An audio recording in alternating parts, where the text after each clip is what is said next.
So the issue of dependency inducing is, though not primarily a problem with Russia, because Russia increasingly doesn't have anything to offer. Now, in the case of China, there's certainly the package deal. There's the debt traps and other things that I think we're all familiar with. One of the challenges here is that you can't beat something with nothing. If the U.S. is going to tell countries that they shouldn't go down this path, I think it behooves us and the rest of the West and to have better coordination on aid and load and development packages, most particularly with Japan. But we need to be able to offer alternatives. They may not be as beneficial, inducing. We certainly are not going to do corruption and payoffs, but there at least should be a real alternative. The China and Russia are offering the package deal as a sort of a one set to provide assistance for the new spacefaring nations or those who want to be a new spacefaring nation. But I think the China and Russia using these package deal as the national strategies of bringing these new potential spacefaring nations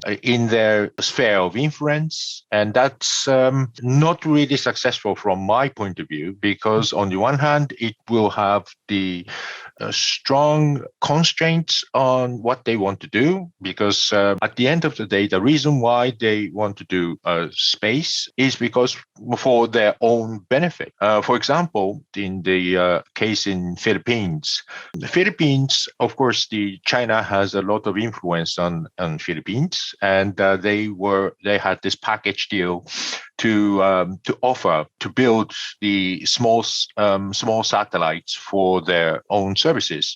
But Philippines chose to collaborate with the Japanese universities because it will provide more flexibilities, more down-on-earth cooperation, and there is a potential for the technological transfer. Developing nations wants to have not just the satellites, but they want to have the experience. They want to have the know-how. They want to build the experience. They want to build their technical capabilities. And this China-Russia package deal doesn't really provide that. The risk coming from certain kind of partnerships that are offered by Russia and China. One, there is no market function when it comes to the Russian and Chinese partnership models.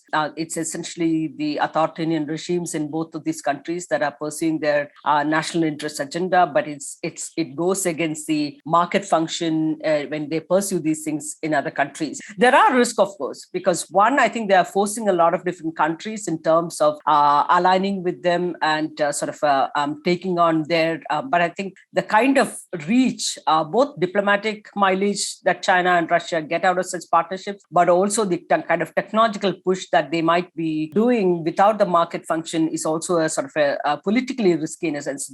So there are many security, political, as well as diplomatic risks that come from this.